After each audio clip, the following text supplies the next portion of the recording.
নমস্কার বন্ধুরা, কৃষি ও ইত্যাদি ইউটিউব চ্যানেলে সকল ছাদ বাগানি ও কৃষক বন্ধুদের আবার একবার স্বাগত জানাই। বন্ধুরা, বর্ষাকালীন সময়ে পেঁপে গাছের কিছু পরিচর্যা ও রক্ষণাবেক্ষণ নিয়ে আপনাদের সঙ্গে আজ কিছু তথ্য আলোচনা করব। সকল ছাদ বাগানি ও কৃষক বন্ধুদের বলবো, ভিডিওটি খুবই গুরুত্বপূর্ণ হতে চলেছে এই বর্ষার মরশুমের জন্য, তাই ভিডিওটি একদম স্কিপ না করে সম্পূর্ণ দেখবেন। বর্ষার সময়ে পেঁপে গাছের পরিচর্যা ও রক্ষণাবেক্ষণ একটা খুব গুরুত্বপূর্ণ ব্যাপার। বিশেষ করে এই সময় পেঁপে গাছে যত সব ফাঙ্গাস আক্রমণ, রোগ পোকা, এগুলো বেশি পর্যায়ে লক্ষ্য করা যায়। তাই এই সময় পেঁপে গাছের ঠিক মতন পরিচর্যা না করলে পেঁপে গাছ নষ্ট হয়ে যাওয়ার সম্ভাবনা প্রবল থাকে। চলুন দেখে নেওয়া যাক পেঁপে গাছে কী কী সার আমরা ব্যবহার করতে পারি। পেঁপে গাছে সারটা একটু বেশি মাত্রাতেই প্রয়োজন পড়ে। মোটামুটি প্রতি মাসে একবার করে সার দিতে পারলে পেঁপে গাছের ক্ষেত্রে খুবই ভালো হয়। তাই একই সার বারবার ব্যবহার না করে প্রত্যেক মাসে ঘুরিয়ে ফিরিয়ে আপনারা বিভিন্ন সার ব্যবহার করুন। আমি যেসব সার বা ওষুধ ব্যবহার করে আমার পেঁপে গাছগুলো আমি সুস্থ সবল এবং ভালো রাখতে পেরেছি, সেই সব সার ও ওষুধগুলি আপনাদের সঙ্গে শেয়ার করতে চলেছি। আপনারাও ব্যবহার করুন, আপনার পেঁপে গাছও সুস্থ ও ভালো থাকবে। বর্তমান আমার পেঁপে গাছগুলোর বয়স 3 মাস। আমি 3 মাসে পর্যায়ক্রমে যেসব সার ব্যবহার করেছি তার মধ্যে এটা আজকে 3 মাসের লাস্ট সময়ে যে সারটা ব্যবহার করছি এটা হচ্ছে 16-16-16 সুফলা। যখন আমি প্রথম গাছের চারা লাগিয়েছি তখন আমি কিছু দিইনি, তার 10-12 দিন পরে প্রথম দিয়েছিলাম কম্পোস্ট সার। তার 1 মাস পরে দিয়েছি টাটা স্টিলের ধুরভি গোল্ড। ধুরভি গোল্ডও খুব ভালো সার, আপনারা একবার ব্যবহার করে দেখতে পারেন। এতে 10-11 রকমের খাদ্য উপাদান থাকে। নাইট্রোজেন বাদ দিয়ে মোটামুটি সব ধরনের খাদ্য উপাদান ধুবড়ি গোল্ডে আপনারা পেয়ে যাবেন। এখন যেটা ব্যবহার করব এটা হচ্ছে 16-16-16 সুফলা।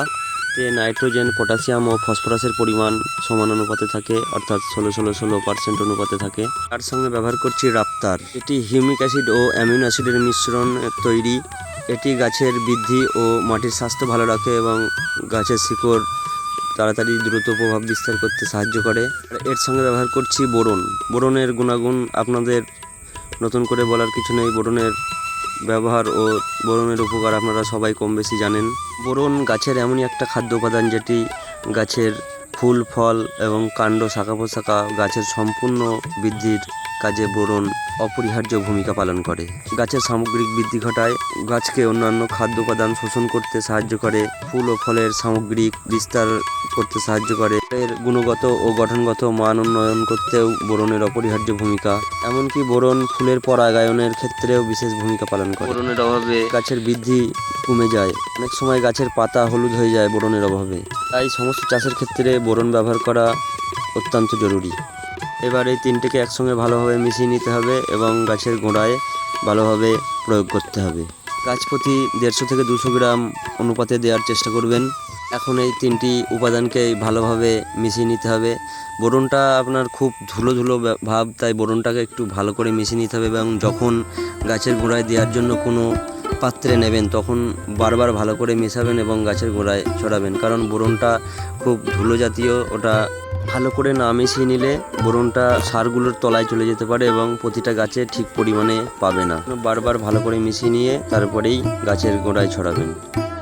এখন এই পেঁপে গাছগুলোতেই সার প্রয়োগ করব। এই পেঁপে গাছগুলোর বয়স এখন 3 মাস। এটি আমার 12 মাসি থাই এঁচড়ের বাগান। এখানে আমি সাথী ফসল হিসাবে পেঁপেটি চাষ করেছি। এর সঙ্গে সাথী ফসল হিসাবে আপনার বেগুন ছিল। বেগুন শেষ হয়ে যাওয়ার মুহূর্ত, এখন পেঁপে গাছটা হয়ে যাবে।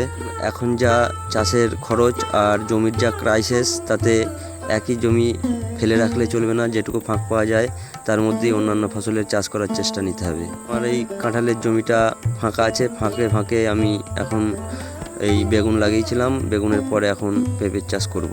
চলুন এখন দেখে নেওয়া যাক সঠিকভাবে কিভাবে সারটা প্রয়োগ করা হয়। সার দেওয়ার সময় একটা কথা ভালো করেই খেয়াল রাখবেন, যেটা হচ্ছে আপনার সারটা কোনোভাবেই যেন গাছের গোড়ায় না পড়ে। গোড়ায় পড়লে কিন্তু গাছ মারা যেতে পারে। তো আমার গাছের বয়স এখন 3 মাস মতো, খুব একটা বড় হয়নি। সেই হিসাবে আমি 1 থেকে 1.5 ফুট দূরত্ব দিয়ে গাছে সারটা প্রয়োগ করব। ক্ষেত্রে 1 থেকে 1.5 ফুট দূরত্ব দিয়ে গোল রিংয়ের মতো করে একটুখানি করে গর্ত কেটে নেব। গর্ত কেটে নেওয়ার একটাই কারণ, যেটা সারটা যেন ছড়িয়ে বাইরে না চলে যায়। এই যে এমনভাবে গর্তটা কেটে নেব এবং তার মাঝে সারটা দেব। এই গর্তে সারটা পড়লে কি হয়, সারটা যদি যতই বৃষ্টির জল আসুক বা যদি আপনি সেঁচে দেন, সারটা ধুয়ে অন্য জায়গায় যাওয়ার চান্স খুব কম থাকে। তাই এই গর্ত কেটে নিয়ে তার মধ্যে আমি সারটা ভালোভাবে ছড়িয়ে দেব। দেখুন এইভাবে চারিদিক বরাবর পুরো রাউন্ড বরাবর ভালো করে সারটা ছড়িয়ে দেব আমি। চারিদিকে 1.5 থেকে 200 গ্রাম সার ভালো করে এইভাবে ছড়িয়ে দিতে হবে। যেন, আবার বলছি একটা কথা খেয়াল রাখবেন, সারটি যেন কোনোভাবেই গাছের গোড়ায় বা শিকড়ের সঙ্গে সংস্পর্শে না আসে।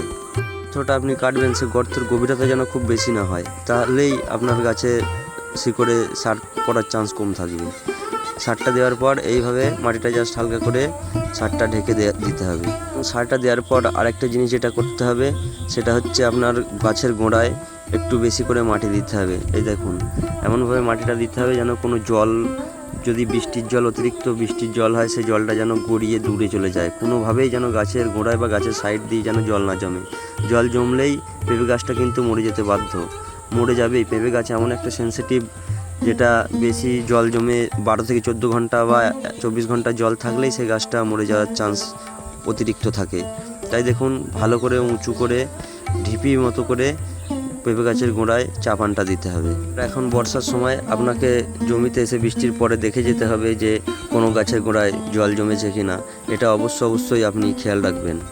হলুদ পাতাগুলো দেখতে পাচ্ছেন, এই পাতাগুলো অবশ্যই ভেঙে দেবেন, কারণ এই পাতাগুলো ভাঙলে গাছের গ্রোথটা ভালো থাকে, না হলে গাছের বৃদ্ধি কমে যায় এই পাতার কারণে। তাই হলুদ যে পাতাগুলো আছে বা শুকিয়ে গেছে যে পাতাগুলো, সেগুলো অবশ্যই গাছ থেকে ভেঙে ফেলে দেবেন। আর এই বছরে অতিরিক্ত বর্ষার চাপ, তাই একটা কথা আপনাদের বারবার বলছি, মোটামুটি 10-15 দিন পর একবার করে ফাঙ্গিসাইড দিতে একদম ভুলবেন না। একই কোয়ালিটি বা একই কম্পোজিশনের ফাঙ্গিসাইড বারবার ব্যবহার করবেন না, ঘুরিয়ে ফিরিয়ে ব্যবহার করবেন 10-15 দিন পর আপনার গাছ সুস্থ ও ভালো থাকবে। রোগ পোকার কথা বলি, যেটা হচ্ছে পেঁপে গাছের প্রধান রোগ হচ্ছে মিলিবাগ বা দই পোকার আক্রমণ। মিলিবাগ রোগটাই হচ্ছে পেঁপে গাছের মূল রোগ, তার সঙ্গে সাদামাছি মাকড় থাকে কিন্তু খুব কম। মিলিবাগের আক্রমণটাই গাছের প্রধান রোগ। দেখুন, মিলিবাগ বা দই পোকার আক্রমণে কি হয় গাছের পরিস্থিতি। অতিরিক্ত মিলিবাগের আক্রমণে গাছে এমন হয়ে যায়, বিশেষ করে পেঁপে গাছের এটাই প্রধান রোগ, পোকা রোগ বলতে গেলে এটাই, এই মিলিবাগ। দেখুন এরকমভাবে পোকা লেগে যায় এবং গাছের পাতা সব এমনভাবে জড়ো হয়ে যায়, এটাই হচ্ছে মিলিবাগ রোগ। জৈবিক পদ্ধতিতে মিলিবাগের আক্রমণ কমাতে গেলে সপ্তাহে একবার করে পেঁপে গাছে নিম তেল স্প্রে করুন, তাতে মিলিবাগ অনেক কমে যায়। এছাড়াও 10 কোয়া রসুন সঙ্গে 5টা লঙ্কা ভালো করে বেটে 1 লিটার জলে ভালো করে মিশিয়ে নিয়ে সপ্তাহে 2-3 বার গাছে স্প্রে করুন, তাতে মিলিবাগ চলে যাবে। এছাড়াও ইমিডাক্লোরোপিড জাতীয় নাশক স্প্রে করলেও মিলিবাগ কমে যায়। বন্ধুরা, ভিডিওটি আজকের মতো এখানেই শেষ করছি। যদি ভিডিওটি ভালো লেগে থাকে অবশ্যই একটা লাইক দেবেন, আর এমন ভিডিও পেতে চ্যানেলটিকে অবশ্যই সাবস্ক্রাইব করে নেবেন। দেখা হবে পরবর্তী অন্য কোনো ভিডিওয়। ততক্ষণ সকলে ভালো থাকবেন, সুস্থ থাকবেন। নমস্কার।